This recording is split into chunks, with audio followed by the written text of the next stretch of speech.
So, back from the VGC guide, and this time we are looking at Mienshao. It's actually got a pretty cool niche. Inner Focus means that it just absolutely bodies Incineroar. You can't be faked out, you got a faster fake out, you OHKO with close combat, they can't intimidate you, you still KO with close combat. So it is a pretty cool niche. So if you are looking for a fake out Pokemon, Mienshao should be considered. It's had success in previous generations and paired really well with certain Pokemon. It was Calyrex Shadow Rider, mainly back in the previous generation, that it was actually really decent with. I'm sure there's some combinations that Mienshao could be paired with that would be very strong as well. Its speed is nice, 105, faster than Landorus, that's not bad. So that could be decent enough to be able to justify on your team for sure. Like I've said, close combat, that's the strongest attack you want to go for. You probably want some sort of coverage to hit a ghost. Knockoff is pretty decent and was used on Mienshao's back in the previous generations also.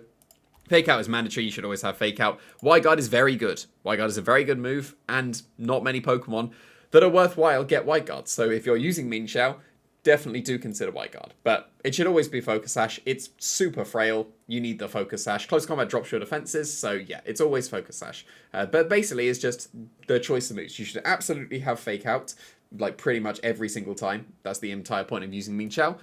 But close combat is technically not mandatory, because you can run Reckless High Jump Kick if you are so inclined, but like seriously, don't. I'm traumatized after running Pheromosa for, what, half a year in a row in 2017. I have no idea why I did. So I do not recommend Reckless High Jump Kick. Given that we have Inner Focus Close Combat, way more consistent, go for that instead. But now it's got access to a couple of cool ice moves, and the fact that it outspeeds Landorus Incarnate means that those ice moves are actually entirely viable as well. Ice Spinner is weaker than Triple Axle, but it is way more consistent, and also technically helps against things like Rillaboom stopping their Grassy Glide priority, and also breaking Psychic Terrain so that you can't be expanding Force, therefore you don't actually need to Wide Guard as much. So I would consider Ice Spinner way more than I would Triple Axle, even though Triple Axle is significantly stronger. Ice Spinner is just consistent and actually does some cool things too. Fake Out and Feint is a cool combination, because they can't safely double protect in front of your Fake Out anymore, because you could easily just waste that turn for them and go for the Feint through protect, and then they didn't do anything and something good happened on your side. So Feint is absolutely worth considering as well. These are basically all the offensive moves, and it's worth saying as well, I think this is my first ever Stellar Terror recommendation for a Pokemon, because you're not going to be defensively terroring this Mienshao at all. It should definitely be offensive. And like I mentioned, you shouldn't just have fighting. If you do, then go Terra fighting, obviously. But if you have any sort of coverage, then you want to Terra Stellar just because you'll get a boost on that coverage also. And you probably do want some way of hitting a ghost. For supportive stuff, also get some really cool things on top of, like, Wide Guard is very good. These are also very good. Coaching is a really, really good attack. But not many Pokemon are viable using coaching. Like pretty much every single fighting Pokemon, and then plus a couple more, get coaching, but not many make use of it.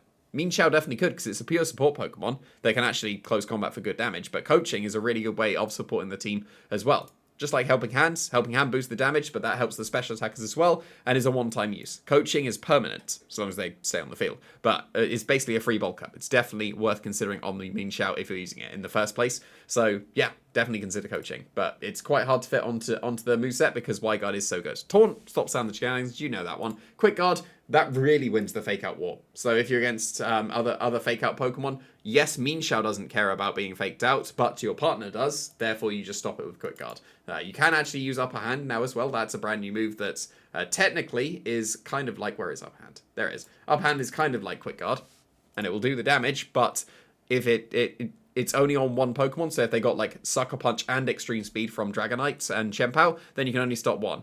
Whereas if you got Quick Guard, you can stop both. So Mienshao would actually do pretty decently into Chien-Pao and Dragonite as well because of that if you do have Quick Guard. Otherwise, not that great. But there's quite a few cool things that Mienshao can have on its moveset, and it's definitely worth considering. But it's probably going to be the perfect 6th Mon for your team rather than something you build around.